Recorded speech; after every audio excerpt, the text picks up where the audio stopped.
सज्जनों, परमपिता परमेश्वर कबीर साहब इस धरती आकाश पाताल सभी को रचना 6 दिनों में किए और अपने रूप में से ही एक रूप को इस महाकाल का रूप दिया। और महाकाल जब सतलोक में गलती किया तो उसे 1.25 लाख रोज पैदा करने और 1 लाख को प्रतिदिन मनुष्यों को खाने के शाप दे दिए और अपने 21 ब्रह्मांड के साथ सतलोक से 16 संघ कोस दूर पर इस धरती पर आ गए। यहाँ करके आदि शक्ति जो पहले पुरुष रूप में ही थी, परमपिता परमेश्वर कबीर साहब ही उसको औरत रूप में बना करके यहाँ महाकाल के साथ भेज दिए। महाकाल ब्रह्म यानी क्षर पुरुष को कहते हैं, जो नाश होने योग्य है, और वही शिवा भी कहलाता है। तो इस धरती पर आकर के आद्या को जबरन योनि बनाकर बाल बच्चा पैदा किया, जिसमें ब्रह्मा विष्णु महेश गायत्री पार्वती सरस्वती ये सब पैदा हुए। और उसी तरह 1.25 लाख जो है मनुष्य को रोज़ पैदा करते थे और उसमें से 1 लाख को रोज़ खाते गए, जिससे हम लोग जो है मरते रहते हैं। उसी सब में हम लोग भी हैं, ब्राह्मण क्षत्रिय वैश्य शूद्र जो भी कहलाए सभी के सभी हैं। और इसी में आकाश पाताल का जब निर्माण किए तो उसी में हवा पानी धरती, हवा पानी मिट्टी आग, इस तरह जल, इस सब चीज़ का जो है सो यहाँ उपलब्ध करा दिए। और आज उसी में से मनुष्य जो है सो मरते हैं तो भगवान का काम है मार करके खाना 1 लाख को रोज़। और मनुष्य इसी कारण से जब वो गलती करने लगे तो मनुष्य भी जो है ये भटक गए रास्ते से, और भटक करके मांस मछली वगैरह सब खाने लगे। और जब उसके पहले अपने कुकर्मों से ये सभी जीव जंतु में जन्म लेने लगे और अरबों बरस तक ये कष्ट करते रहे हैं। और उसके बाद फिर नंगरा लूल्हा अंधा अपने कर्मों के अनुसार जन्म लिए और अभी भोगते हैं। तो राजा महाराजे अत्याचारी होते ही हैं, कितनों की हत्या करवाते हैं। तो अब जब तक मनुष्य बने रहते हैं तो सोचते हैं कि हमसे बड़ा कोई नहीं, लेकिन मरने के बाद ये सभी अपने कुकर्मों का फल अंधे लूल्हे नंगरे अरबों बरस के बाद बनते हैं और फिर अपना जीवन भर कष्ट करते रहते हैं। जिनका कर्म थोड़ा अच्छा रहता है वह हाथ पैर वाले, काम करने वाले मेहनती लोग भी पैदा होते हैं। लेकिन जो यहाँ ठग करके, लूट करके, मार करके दूसरे का कमाई खाते हैं, वह पुनः यहाँ तो मौज कर लेते हैं, लेकिन कुत्ते बिल्ली जीवन में बनते रहते हैं। यहाँ तक कि राम सीता जो भी हो या कृष्ण जो भी हो, अपने हत्या का फल जो है सो भोगते रहे, जिस कारण से उनका अभी तक भी जन्म नहीं हुआ होगा, क्योंकि अरबों साल लग जाते हैं सभी जीवों में जन्म लेने पर। और जो अच्छे हैं, संत लोग हैं, वो संत लोग बार बार जो है सो धरती पर आते भी हैं। और जो कबीर साहब के पंथ के हैं वह इस जन्म मरण से मुक्ति पाकर सतलोक फिर चले जाते हैं, क्योंकि कबीर साहब भी धरती पर अनेक बार, 4 बार हो चुके हैं आए, और भले लोगों को अपने कबीर पंथ पर चलने का मार्ग दिखा करके उसे सुधारने की कोशिश करते हैं। जो सुधर गए सो सतलोक लौट करके चले गए। इसलिए अन्याय करना बंद करें। अन्याय करोगे तो चाहे धरती पर जो भी बादशाह बने, जो भी मंत्री बने, जो भी मुखिया सरपंच हत्यारे हुए, ये सभी जल्द जन्म नहीं लेंगे।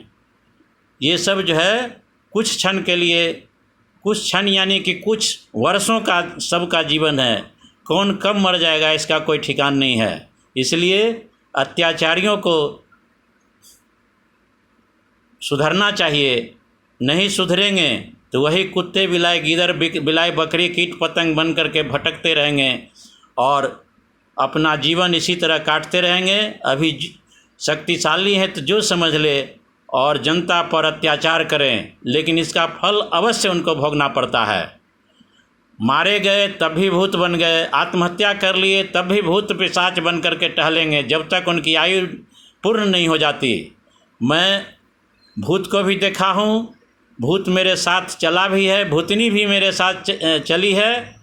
दिन में भी मुझे पेड़ जो है आम का पेड़ खींच रहा था 1:42 पर। दूसरे दिन उसी आम के पेड़ से एक डेग आगे बढ़ा, यानी एक कदम आगे बढ़ा तो धरती मुझे खींचने लगा। उस समय मैं ड्यूटी जा रहा था 1:42 पर सड़क होकर के। तो ये सत्य बात है। और परमपिता परमेश्वर कबीर साहब भी मेरे जूठे कप में अपने 12वें पुत्र अचिंत के साथ और 2 ओम के साथ, एक अरुण कुमार सिंह, दूसरा उपेंद्र कुमार, तीसरा मनोज कुमार सिंह उर्फ मामू के सामने में मेरे जूठे कप में जब एक बूंद चाय बची तो 21 जुलाई 2009 को 12:20 पर बिना याद किए, बिना बुलाए प्रकट हुए थे।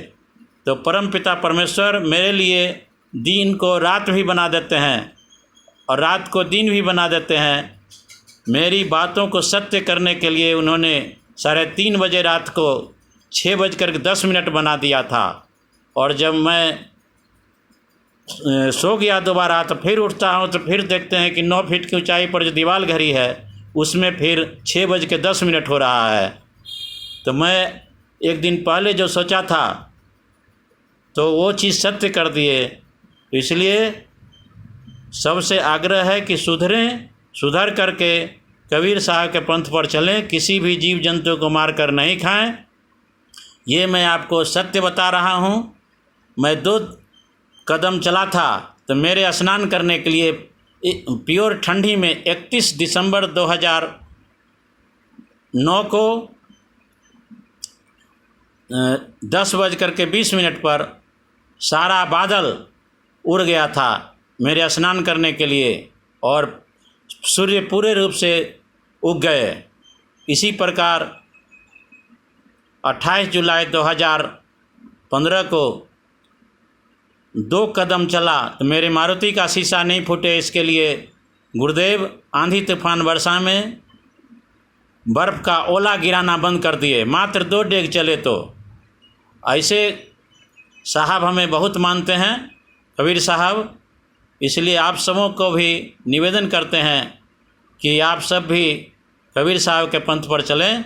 मैं एसएस हॉस्पिटल राजेंद्र नगर पटना में सितंबर शनिवार 1994 को भर्ती था। बच्चे की तरह रो रहा था, उठ बैठने हो रहा था।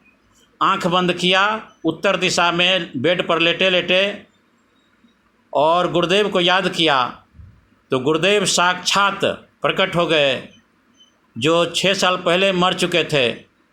आधा मिनट के बाद वो विलुप्त हो गए। उसके बाद भोलेनाथ यानी महादेव आधा मिनट के लिए उसी समय अपने कमर से ऊपर मुस्कुराते हुए हमको देखने लगे और उसके बाद वो भी लुप्त हो गए। मेरा सारे शरीर का दर्द समाप्त हो गया। इसलिए सज्जनों, मंदिर मस्जिद जाना कोई ज़रूरी नहीं है। अगर भगवान को खोजना हो तो अपने हृदय में खोजें। मैं तो न फूल तोड़ता हूँ, न तोड़वाता हूँ, न बेल पत्थर चढ़ाता हूँ, न मंदिर जाता हूँ। और मैं बीएससी साइंस किए हुए हूँ, एमएससी भी कर रहा था। ये सत्य बात है, अंधविश्वास नहीं, मंत्र भी विश्वास करने योग्य है। तो 5 मिनट मंत्र, किसी भी मंत्र का जाप करते हैं तो आपको अच्छा फल मिलेगा, इसमें कोई दुमत नहीं है। लेकिन कर्म हमेशा करते रहिए, बेईमानी शैतानी नहीं करना है। कर्म करते हुए उसका जो फल मिलेगा उससे आपकी उन्नति अवश्य होगी। जय गुरुदेव। सारा संसार आनंदमय हो, जिससे न किसी को लूटपाट करे, न छीन छोड़ करे, न किसी की हत्या हो। जय गुरुदेव। हे परम पिता परमेश्वर, पार ब्रह्म परमेश्वर, आपकी जय हो।